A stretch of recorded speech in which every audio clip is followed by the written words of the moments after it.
Welcome back to the Lanterne Rouge Cycling Podcast, presented by Zwift, the online cycling platform, which I actually used during the men's race today. It finished very early. Amstel Gold Race, men and women's recaps, all in the same podcast on podcast players, separate YouTube videos. There's a lot to talk about and dissect. There's some insane drama in the men's race as well, which frankly is some Netflix level scripting, almost, this drama. But men's race first. It was back to the original parkour. It was the COVID affected parkour last year where they just did laps of, I think, Kouwberg, Goilemerberg, and Bemelerberg. They did like infinite laps of them, and then same finish though on the Bergen te Blight, whatever it is. Anyway, this is the first of the Ardennes race. It was a week early, I think, because of French elections and Paris-Roubaix was moved. Anyway, Northern European politics is beyond my remit. In the men's race, there was a few notable omissions because of the moved date. We had no Alaphilippe, no Roglic, no Mike Woods. So the Basque Country had a lot of good punchers. We had Benoit Cosnefroy, Pidcock, who had an underwhelming Cobble Classics campaign, MVP, of course, Dylan Turns, Kung, Madouaz, amongst others. No Pog, no Rog, and that was it. It was actually very controlled, Benji, the opposite to like the Omloop Classics races. Very controlled. Yes, certainly. We did have a good rider in the breakaway. Edith Schelling was in the breakaway today. I think just like previous year or something. I remember him being in the breakaway at some point in previous He Amstel attacked Gold last year Race. from GC Group with Van Baal. Oh yeah, with Van Zevenand I chasing think them it's a down bad later sign in he the was race. break. Oh yeah, you're right. Because perhaps he wasn't feeling good enough to hang on in the final. Yeah. That being a reason. But other riders that decided to go early, while Quickstep and Alpecin and Ineos were doing the controlling in the peloton, was a Kampenaerts and a Van Hooijdonk who decided to go pretty early, which is not saying they went with 200 kilometers to go, but I think they went with about 80, 70 kilometers to go in the peloton, which means that when you do that, you're probably trying to anticipate that you won't be as good on the climbs that follow, right?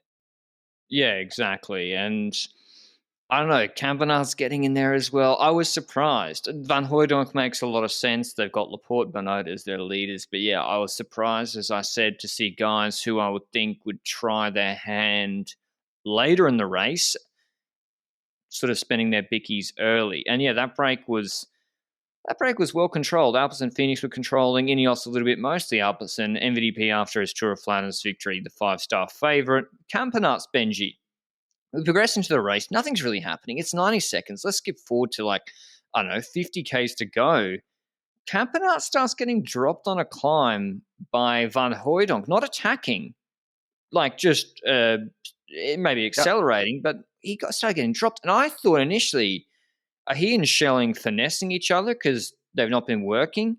But it seems to me like Kampenaerts, he's reached the end of his performance cycle and he needs a rest, I think is the clear answer, right? Yeah, I think so as well. We saw him drop before the last person who was in the initial breakaway dropped from Nathan van Hooijdonk's wheel, who was the strongest rider in that group that formed ahead once they bridged towards that breakaway of the early days. And the thing is, he almost went badly into a corner there where he ended up next to a car. So perhaps he might get an email tomorrow from someone's car with like a little scratch in it because he rode into the car. But anyway, he continued onwards. He was the last remaining survivor of the people ahead of the peloton, while Ineos was showing they wanted to control the peloton and do something today. And that started like slowly but surely getting hotter and hotter at the front of the peloton, with Ben Turner arguably MVP of Ineos in my eyes for today, because he started going ham in the last 45-ish kilometers on the IJzerbosweg, the Fromberg, and the Keutenberg, the initial part at least. And once you do that, you saw 50 people drop in the span of those 3 hills. It's actually insane what damage he did to the peloton. And do you think that people still underrate Ben Turner, or do you think that he's already showing that he's out there and perhaps one of the top 3 riders when it comes to the classics on Ineos? Yeah, he's unreal. He was clock time, and he's so good. Pulled for he strung it out. He was splitting groups.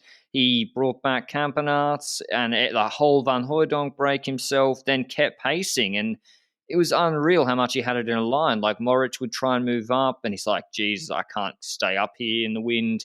Wellens some really dumb attacks, like attacking sort of 90 kilo Ben Turner on a false flat downhill before like some pivotal climbs with 35 Ks to go. I do want a new segment, maybe not to be repeated, Piss Watch. Campenaerts pissed like 5 times in an hour.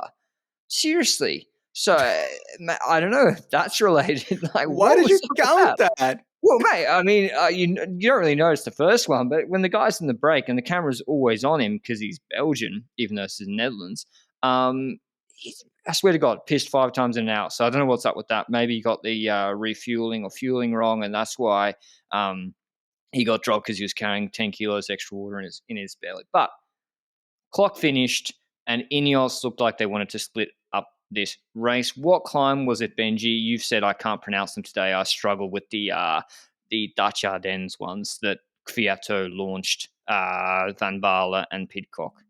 Yeah, it's one of the key points in Amstel these days when it comes to the new parcours. The Keutenberg, a very steep climb with roughly 30-ish kilometers to go, and it was indeed Kwiat that launched. And at first I thought there were 4 Ineos riders at the front of the peloton, and then Ben Turner went off the front, and we had directly Kwiat with Pidcock in the wheels. So I think someone disappeared in the span of those climbs beforehand, but Kwiat was the one hammering it. It did do insane damage where we went to a group of roughly 15 with that move of Kwiat already. And then it wasn't necessarily Pidcock that decided to go. It was Benoit that came off the wheel of Pidcock and decided to go on the right side of the road. And he did quite some damage as well. Pidcock jumped to the wheel, and everybody tried to jump to the wheel except for one person, Mathieu van der Poel, who looked to be somewhat struggling or falling back through the group in the background. Then, like, instantly on Twitter, people were shouting, "Oh my God, Van der Poel is dropping. Oh my God." But 3 seconds later, we get a shot from the front end. He's in that group again. So he teleported. I don't believe anything he does. I don't believe when you have to assume, if you're a competitor, if you don't assume MVDP's feigning weakness, then more fool you. Like, he even did it the other day at Dwell's Door. He has gotten a bit smarter, I think, and at RVV at trying to make other riders work. And when you got Kung in the group, he's often more than happy to fulfill that role. Before we get into the finale of this race, mention our show partner, Zwift. During this race, in fact, I went on the Nyokio circuit, which is actually really, really fun. Some little climbs in it as well. MVDP, you'll have seen in the Zwift, I think, aero socks, which he's been wearing for a while in this race. If you want to check out Zwift, which has been huge for my training and weight loss goals in particular, being able to knock out an hour when I was watching the race, hugely important for me. You can go to Zwift.com for a free 7-day trial through the link down below. But we have this group. There's one team with multiple riders, Ineos with Kwiatkowski. It works well for a while. It does, because it really gaps the group behind, which had Tratnik not really helping, and Van Avermaet. There's Bling, Kung, Turns, very strong, Kwiatkowski, Pidcock, Van der Poel, and I'm probably missing someone, Benoit, Cosnefroy. And they're working well, and Asgreen. But eventually it kind of stops. And I think that was when Hirschi on Kauberg, Benji? Yep. Hirschi attacked. And I think Ineos also were like, ooh, MVDP could be bluffing. And so you have 3 options. You stop pulling completely if you're Ineos. Maybe the group behind comes back. You pull on the front with Kwiatkowski for Pidcock, for hoping for a sprint. Or you attack with Kwiatkowski to try and, just bait the other riders into pulling. And they went with option 3, which I think was a fantastic move. Yeah, I think so as well. And the surprising part of that Hirschi move as well was where Benoit was closing down Hirschi. And I was like, Benoit, mate, the riders around you shouldn't be closing this. Van der Poel's in the group, 2 riders from Ineos in that group.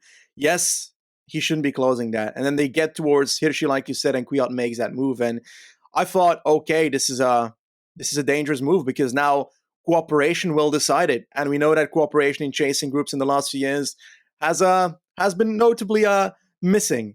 And the fact that Pidcock is also in their group means that every single time that, for example, let's say Van der Poel is pulling, Asgreen in the wheel, we've got Pidcock sitting in third wheel. Every time they go around, then Asgreen takes over from Van der Poel, and after Asgreen is done, Pidcock takes over and just stops.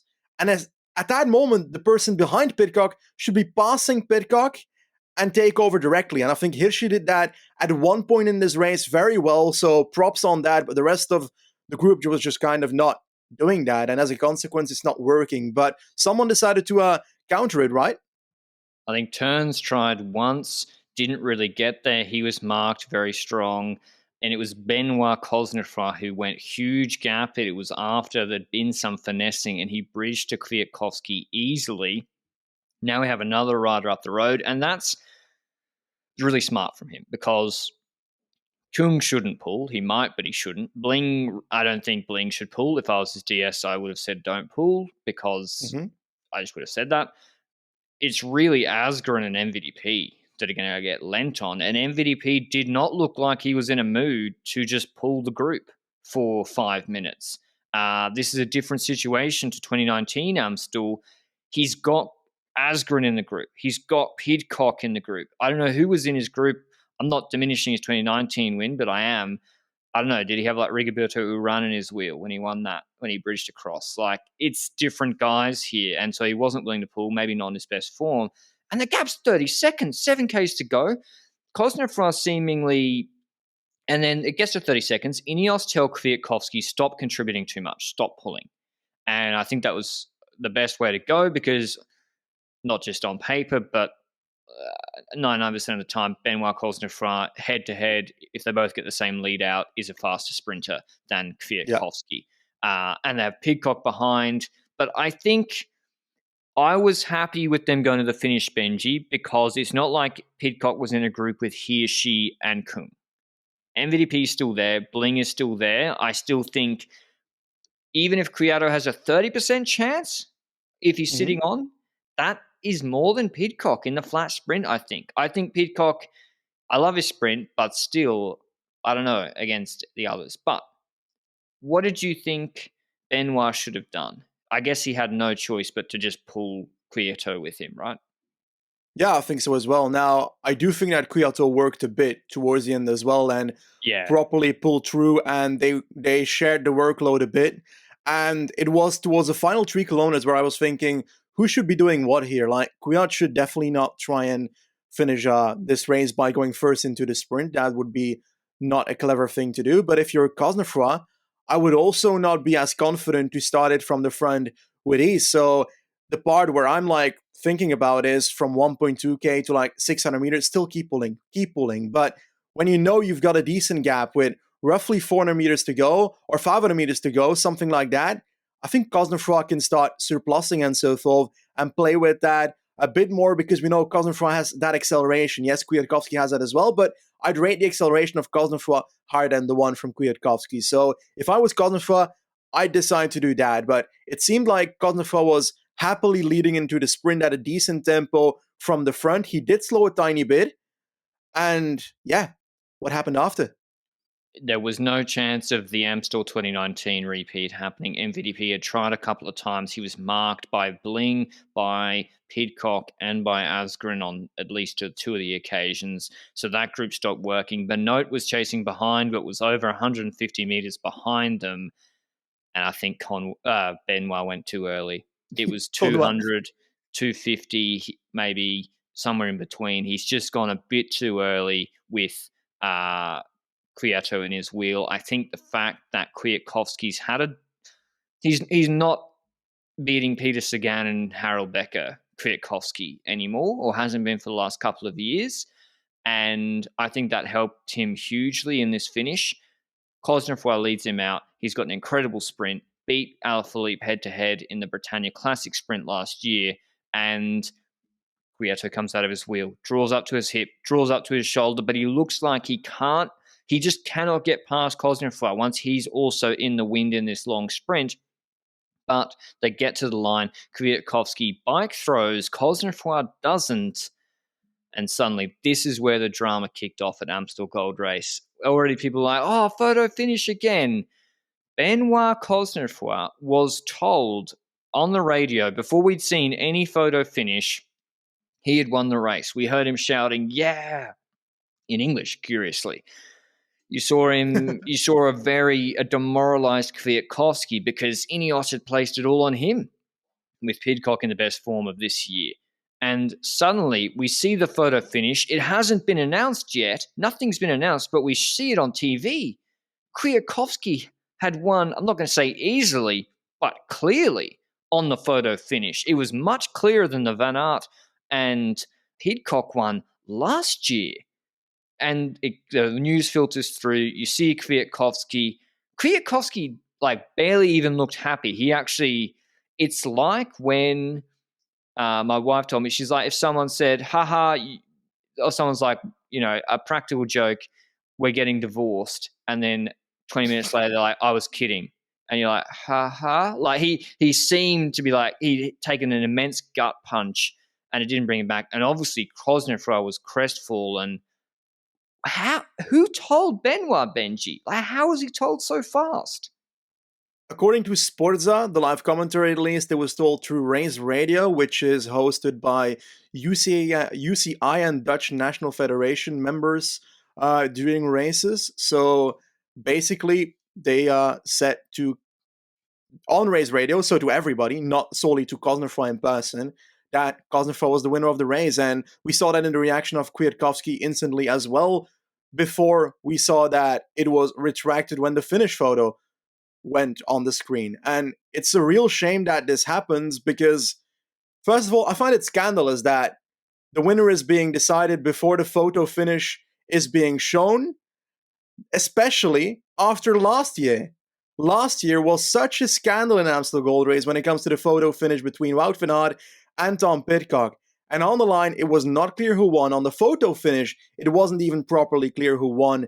And then eventually, it turned out that the photo finish might perhaps not have been on the right place in the first place to take the photo finish. So, it's a shame that this happens once, and now the second year in a row with a photo finish, there's another scandal surrounding it.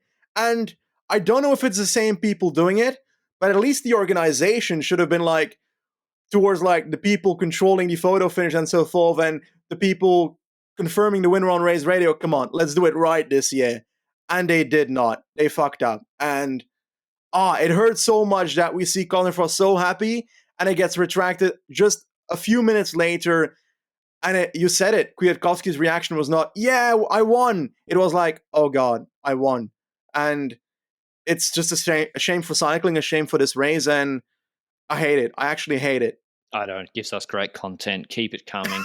The more this sport gets professionalized, the less we become relevant. But you're right. Now, as people know, I'm a complete degenerate gambler. I've seen a few head bobs in my time, and the same thing happened last year. Wout van Aert hadn't got off his bike. I put this on Twitter because I remember at the time he hadn't slowed down and gotten off his bike before he was told he won the race last year. And you cannot tell from the naked eye, especially the Pidcock Wout van Aert one, cannot tell from the naked eye. This one, Kwiato, his bike throw was very, very good and Benoit barely threw. And they called Benoit. I was like, oh, I think he's got that viable throw right. How have they told him so fast? And so that's not necessarily on the photo finish operator. That might take a couple of minutes to feed through or whatever. That might be on the radio person. Now, there's no indication that I've seen that the photo finish here wasn't set up correctly. I'm obviously fully in on the conspiracy of the photo finish last year. Completely in that Pidcock was robbed. And at the very least, we don't know who won. And I don't think we know who won that race. There's Luke on the Flamme Rouge at the time did a long thread about how the photo was actually 25 centimeters before where the finish line actually was. So we don't know who won.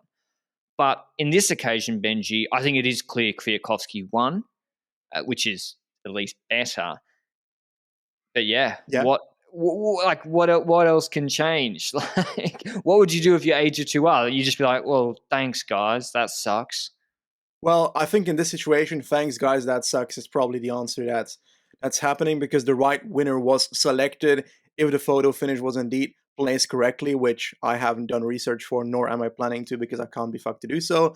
But it's so sad that something that is so important in the sport, getting over the finish line first, finding who came over the finish line first, it's such a difficult process. And I've spoken to people in the sport and people who just retired from the sport in the last year, also people that are now organizing bigger races, and they even can't wrap their head around how Amstel Gold Race bottled this. Although they have said that in the past, certain DSs and so forth I've spoken to have said, well, probably at some point in my life, one of my riders was definitely robbed when it comes to the photo finish.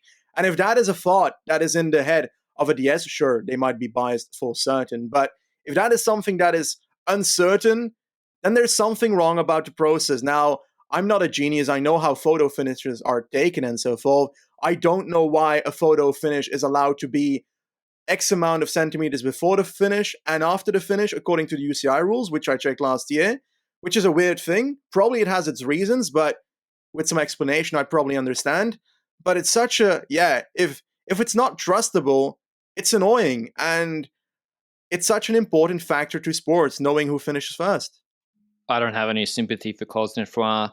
I don't think he was in a skin suit or speed suit. I think he was in normal jersey. This is just another reminder. I know that just because Julian Alaphilippe won the world champs with jersey unzipped doesn't mean that riders lose races and positions every single week, even in big races like this, because they do not have aerodynamic basics optimized. So I don't know. But you look at, I'm trying to look at I know Kwiato, I think, was in a suit. MVDP, maybe not, probably. But yeah, just when guys go to the off season, they should just look at the Cosnefroy loss here, look at the lost earnings, the lost bonus, and be like, I just got to go get some free speed somewhere. For amateurs, spending X amount on XYZ to go 30 k's an hour instead of 29, who cares? But this, anyway, just another thought on that. But I should do the top 10. Kwiatkowski wins Amstel Gold Race. I was actually stoked for Kwiatkowski. I love Benoit Cosnefroy, but I was very, very happy that Kwiato won, just because, I don't know, that's a conversation for another day, but I think the Kwiatkowski in prison thing is actually a bit overrated. That's his second Amstel Gold 7 years after winning in 2015, to add to Milano Sanremo and World Champs. Second, Benoit. Benoit attacked for third. MVDP won the bunch sprint for fourth, ahead of Alexander Kamp. Fifth, ahead of his Danish compatriot Alex Asgren, Matthews, Kung, Hirschi, and Dylan Turns 10th. So, yeah, perfect tactics from Ineos, it must be said. Like, just, They were flawless today, Benji. And I think Clock, as you said, was a big part of that. Yeah, Ben Turner was the MVP for me today. Certainly Kwiatkowski as well, and Cosnefroy and so forth. But the person that is probably not getting the attention they deserve is Ben Turner now in the team. He'll probably get some happy faces towards him. But I also want to mention, you spoke about Alexander Kamp getting fifth. This is probably his best result in his entire career. He was quite promising as this guy that could get over cobblebergs, that was getting over hills in some fashion and had a bit of a kick at the end of races. And to be able to get a result like this, he's now 28, which is a bit late, but hopefully it can bring him some more in the future. So that's pretty cool to see. And he beat Asgreen. So yeah, pretty awesome. Now, I was hyped about Asgreen when it comes to Amstel. I'm glad that he delivered. I was hoping that he'd do a bit better than 6, to be honest, because that would have been cool to look back on for him after this pretty poor quick-step cobble season. But in all honesty, this was I dare to say I enjoyed this race more than last year, because last year was a bit meh, knowing that the parkour was one of those COVID circuit thingies that they built especially because they couldn't do the full parkour. Yeah, this was good. It opened up. It's not wall-to-wall action for 3 hours, but yeah, it was good. And I think Ineos will certainly be happy to start off their Ardennes campaign like this. Liège with Pidcock and Kwiatkowski, Van Baal, etc. will be looking dangerous. Flesh, I'm not sure. I'm not sure Pidcock can win Flesh, but he was out of position last year. Maybe. But he's looking much better than he was the other day. MVDP, hard to know. Maybe a bit of an off day, but still very, very good. Roubaix next weekend. So weird going from RVV to Amstel, then Roubaix. But that was the men's race. Got Brabants. We'll recap on Wednesday Again, weird to have Brabant's bailed a few days before Paris-Roubaix, but it is what it is. I 30. haven't seen the start list. Do you know who's doing it? Brabantse Pijl, probably Kozenfra again, I guess. He Yeah. tends to do it every year, and I think it's actually a pretty decent start list. Isn't like Evenepoel doing it as well because he couldn't do the Yep. other thing? And Yeah. Jala. Nice That's a good start combination as list. well. Yeah. Yeah, Pidcock. Okay. That's really good. All right, we'll be covering that on Wednesday. Thanks, as always, for listening to our Amstel Gold Race recap, and we'll have a couple of days off. We'll treat ourselves, and then we'll see you then. Thanks to Zwift, as always, for supporting the Lanterne Rouge Cycling Podcast. Ciao.